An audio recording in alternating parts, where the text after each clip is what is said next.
6번. 배당받을 채권자에 관한 다음 설명 중 옳지 않은 것은 집행력 있는 정본을 가진 채권자, 경매 개시 결정이 등기된 후에 가압류를 한 채권자, 민법, 상법, 기타 법률에 의해서 우선 변제권이 있는 채권자는 배당 요구의 종기까지 배당 요구를 하지 않으면 배당을 받지 못한다.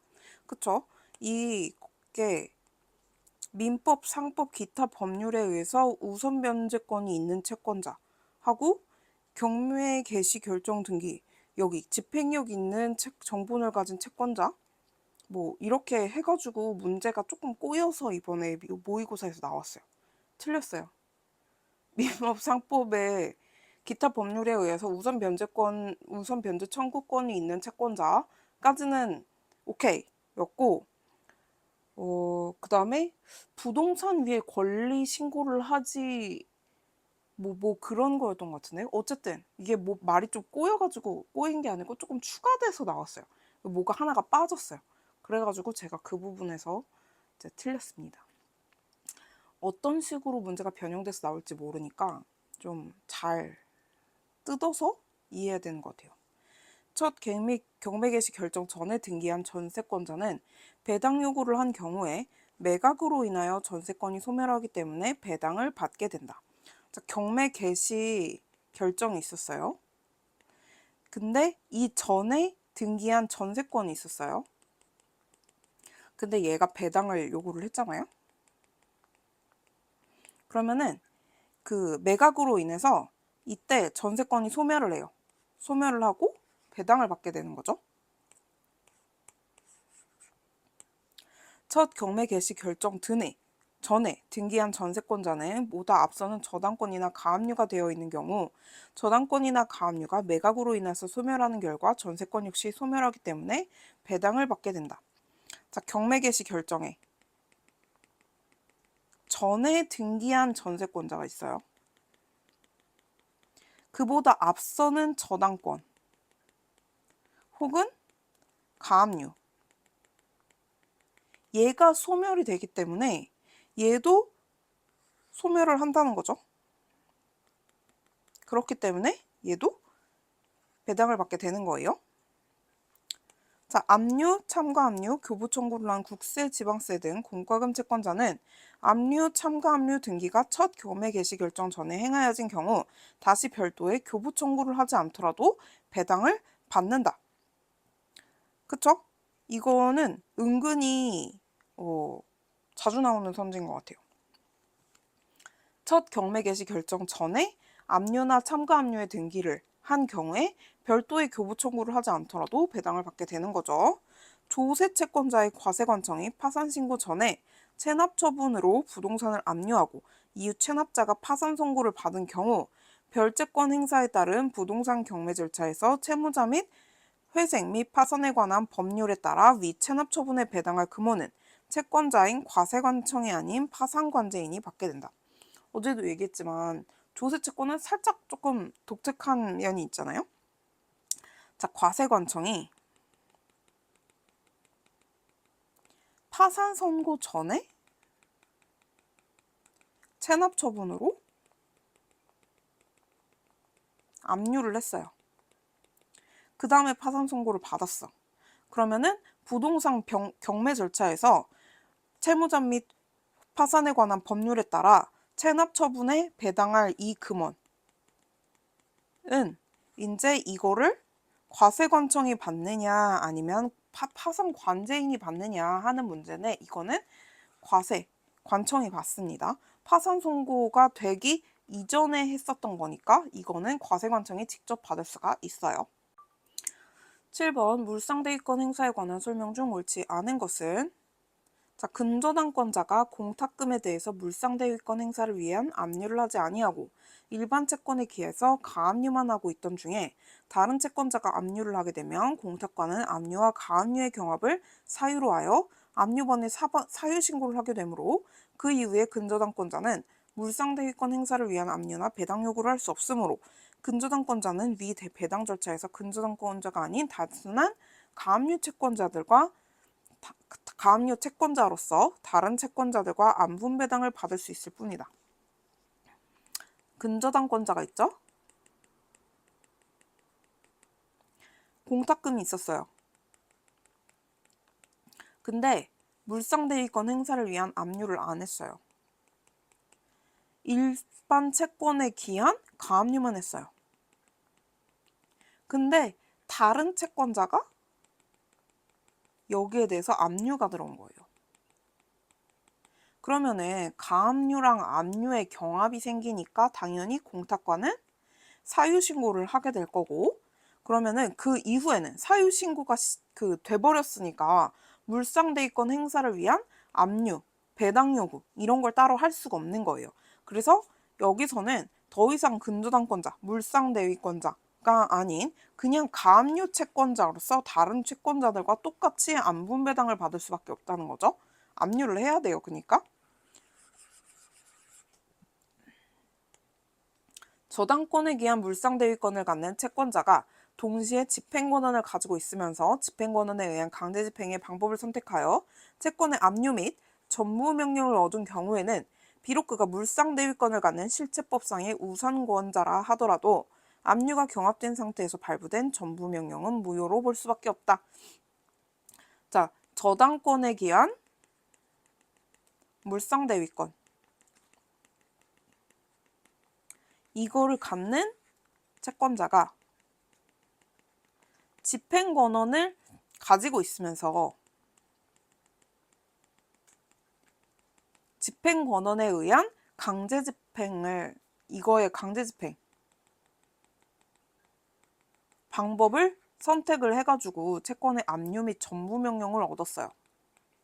비록 그가 물상대위권을 가지고 있어가지고 우선권자라고 하지만 압류가 경합된 상태에서 발부된 전부명령은 무효라고 볼 수밖에 없다.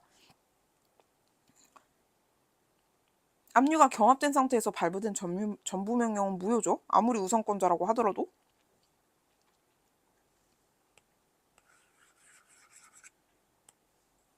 수용보상금 채권의 물상대위권을 행사하기 위해서 대상물인 금전 및 그 밖의 물건의 지급 또는 인도되기 전에 압류하여야 하고, 담보물권자가 물상대위권을 행사하기 전에 양도 또는 전부명령 등에 의해서 보상금 채권이 타인에게 이전된 경우에는 담보물권자는 물상대위권을 행사하여 다른 일반 채권자들보다 우선적으로 보상금을 지급받을 수 없다. 수용보상금 채권에 물상대위권을 행사하려면 그 대상물인 금전이나 물건이 지급되기 전에 물상대위권을 행사해야 돼요. 그래서 양도나 전부명령 같은 걸 해줘야 돼요. 보상금이 그래서 타인에게 만약에 이걸 안 하고 이전돼 버렸다. 그러면은 여기 이미 지급된 다음부터는 그 다음에 다른 일반 채권자들보다 우선적으로 보상금을 지급받을 수 없다. 이건 아니에요. 여전히 우선권은 있어요. 내 물상대위권 행사가 불가능한 거죠. 강제집행 절차에 있어서 배당 요구 종기에 이르러 전까지 그 청구권에 대한 취급은 여전히 가능합니다. 수용보상금에 대해서 다른 일반 채권자가 먼저 가압류나 압류의 집행을 하였다고 하더라도 담보물권자는 물상대위권을 행사하고 우선 변제를 받을 수 있으나 일단 사업시행자가 집행공탁하고 공탁사유신고를 한 때 또는 추심채권자가 추심하고 추심신고를 한 때에는 배당 요구의 종기가 지난 후이므로 물상대위권을 행사할 수 없다. 자, 수용보상금 내에서 일반 채권자가 먼저 가압류를 했어요. 혹은 압류를 했어요. 집행을 하였다고 하더라도 담보물권자는 물상대위권을 활용해서 우선 변제가 가능해요. 받을 수 있으나 사업시행자가 일단 집행공탁을 하고 공탁 사유신고를 해버렸어요. 추심채권자가 추심하고 추심신고를 해버렸어요. 그러면은 배당 요구의 종기가 지난 후이므로 물상대위권을 행사할 수 없다. 여기서도 얘기했지만 무조건 배당 요구 종기 전까지는 물상대위권자가 어쨌든 우선 변제권을 저기를 할 수가 있다는 거죠. 우선 변제를 받을 수가 있어요. 근데 그 배당 요구 종기가 지나버리면 그걸 더 이상 할 수 없어요. 자, 수용되는 토지에 가압류가 집행되어 있더라도 토지 수용으로 사업 시행자가 소유권을 원시 취득하게 됨에 따라 그 토지 가압류의 효력은 절대적으로 소멸하는 것이고, 이 경우 법률에 특별한 규정이 없는 이상 토지에 대한 가압류가 그 수용보상금 채권에 당연히 이전되어 효력이 미치게 된다거나, 수용보상금 채권에 대하여도 토지 가압류의 처분 금지적 효력이 미친다고 볼 수는 없다. 자, 토지, 수용되는 토지가 있잖아요. 여기에 가압류가 집행이 됐어요. 근데 토지 수용으로 어쨌든 사업 시행자가 이거를 원시 취득한단 말이죠. 그래서 이거는 그냥 없어지는 거예요. 왜냐하면 이거 자체가 그냥 깔끔해져서 여기로 와버리거든. 그래서 이 경우 법률에 특별한 규정이 없는 이상 토지에 대한 가압류가 그 수용보상금 채권에 당연히 이전되어 효력이 미치게 된다거나, 이거를 흡수해서 이걸 이쪽으로 간다거나, 토지 가압류의 처분 금지 효력이 미친다고 볼 수는 없다. 이거 그냥 다 없어지는 거예요. 사업 시행자는 원시 취득하는 거예요. 깔끔한 상태로.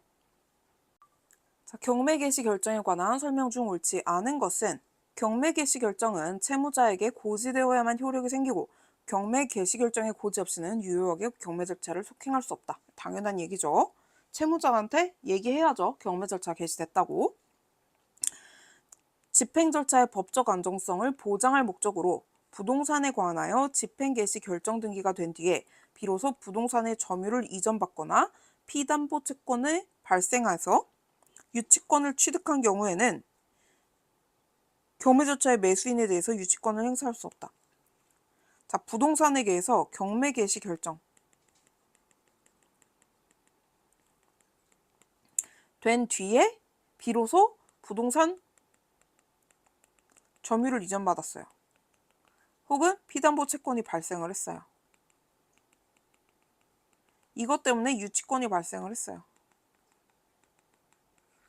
그러면은 이거 가지고 이미 개시가 결정이 돼가지고 여기서 매수인이 생겼는데 얘한테 이거를 이제 주장할 수 있냐는 거죠. 경매 개시 결정 이전에 생겼으면 모르겠는데 그런 게 아니니까 이 유치권 가지고 매수인한테 대항할 수는 없단 말이죠. 부동산에 관하여 이중 경매 개시 결정이 내려진 후에 선행 경매 신청이 취하되거나 그 절차가 취소 또는 정지된 경우, 그때까지 진행된 선행 경매 절차의 결과는 후액 매각 절차에서 유효한 범위에서 후행 경매 절차에 그대로 승계되어 이용된다. 자, 선행을 하고 있는데 쭉 진행을 하고 있어요. 근데 이때 후행 신청이 들어왔어요. 그러면은 따로 진행하는 게 아니고 일단 여기에 흡수가 된단 말이죠. 근데 중간에 얘가 이제 취하가 된다거나 정지가 됐어요. 취소 정지가 됐어요. 그때까지 진행된 선행 경매 절차. 그러면은 이때까지 진행된 거는 얘가 흡수해가지고 그냥 쭉 가지고 간다는 소리예요. 그래서 유효한 범위에서 그대로 승계되어 이용된다.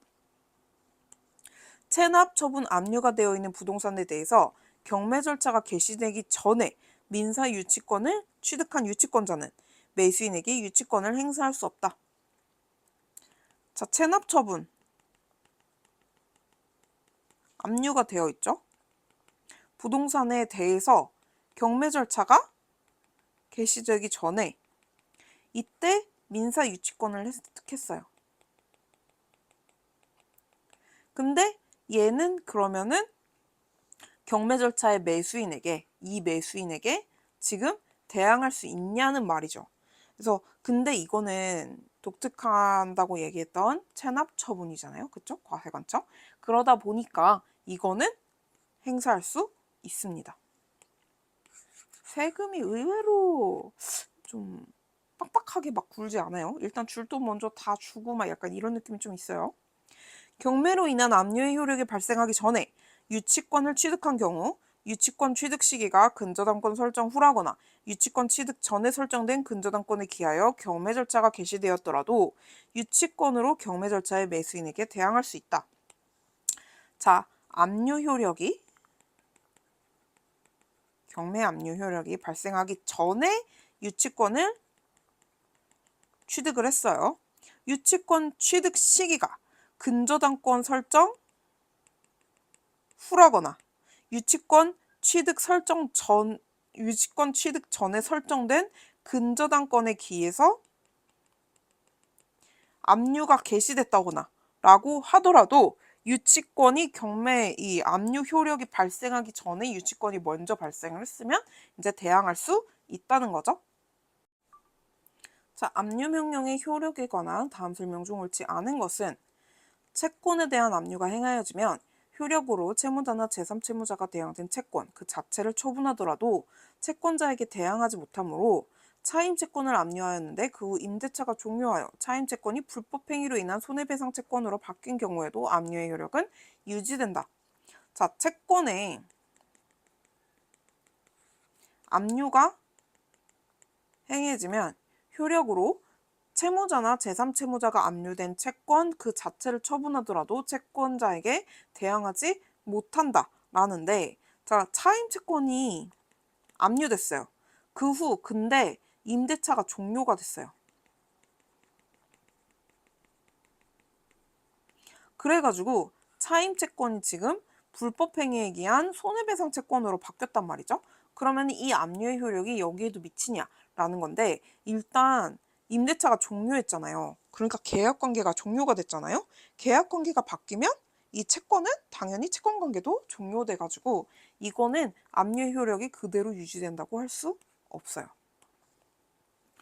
양도인의 제3채무자에 대한 채권이 압류된 후 채권의 발생 원인인 계약의 당사자 지위를 이전하는 계약 인수가 이루어진 경우 양수인은 압류에 의하여 권리가 제한된 상태의 채권을 이전받게 되므로 제3채무자는 계약 인수에 의하여 그와 양도인 사이의 계약 관계가 소멸하였음을 내세워 압류 채권자에 대항할 수 없다.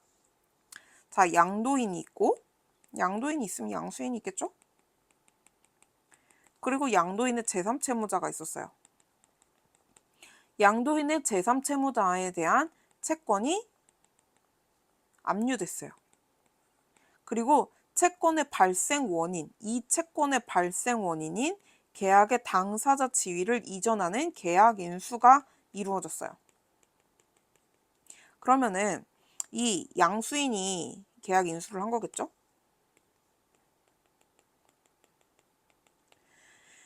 양수인은 압류에 의해서 권리가 제한된 상태의 채권을 이전받게 되므로, 그쵸? 양수인은 권리가 압류되어 있다는 걸 알고 이제 이전을 받았잖아요. 제3채무자는 계약 인수에 의하여 그와 양도인 사이의 계약 관계가 소멸하였음을 내세워 압류 채권자에게 대항할 수 없다. 계약 인수에 의하여 양도인 사이의 계약이 소멸했다라고 얘기를 하면서 이제 압류 채권자한테 대항을 할 수가 없다는 거죠. 왜냐하면 얘한테 그대로 갔으니까. 채권의 압류는 집행채권의 시효를 중단시키는 효력을 가지며 집행채권에 관한 시효 중단의 효력은 압류명령 신청 시에 발생한다. 채권자가 채무자의 제3채무자에 대한 채권을 압류할 당시 그 피압류 채권이 이미 소멸하였 등으로 부존재하는 경우에도 특별한 사정이 없는 한 압류 집행을 함으로써 집행채권의 소멸시효는 중단된다고 할 것이다. 압류는 소멸시효 중단의 효과를 가져오죠. 그리고 집행채권에 대한 시효 중단의 효력은 압류명령 신청 시에 발생을 하죠. 자, 채권자가 채무자의 제3채무자에 대한 채권을 이제 압류를 했어요. 근데 이 피압류 채권이 이미 소멸을 했어요. 그래서 없잖아요. 그래도 특별한 사정에 의한 압류 집행을 함으로써, 왜? 권리 행사를 했으니까 집행 채권의 소멸시효는 중단 일단 하는 거죠. 그리고 이때부터 다시 소멸시효 저기가 시작됩니다. 다시 시작된다. 이 부분도 선지에 같이 자주 나오는 경우도 자주 있어. 채권자의 추심명령에 따라 얻은 권리를 포기할 수 있지만 추심권의 포기는 압류의 효력에 영향을 미치지 아니하므로 추심권의 포기만으로 압류로 인한 소멸시효 중단의 효력은 상실되지 아니하고 압류명령의 신청을 취하하면 비로소 소멸시효 중단의 효력이 소급하여 상실된다. 채권자가 추심권을 얻었어요. 추심권을 얻는다는 건 내가 대신 쟤한테서 돈 받을 수 있는 권리를 가지고 온다라는 걸 얘기를 하는 거예요. 그러니까 압류의 효력에는 미치지 않아요. 난 그냥 권리만 포기한 거니까. 소멸시효 중단의 효력은 상실하지 아니하고 압류가 취하돼야 소멸시효 중단의 효력이 소급해서 없어지는 거죠.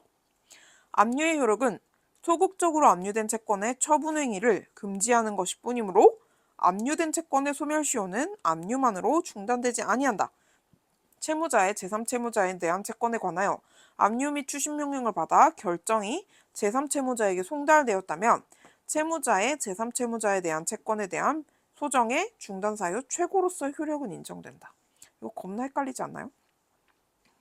자, 채권자 있고 채무자 있고 제3채무자 있어요.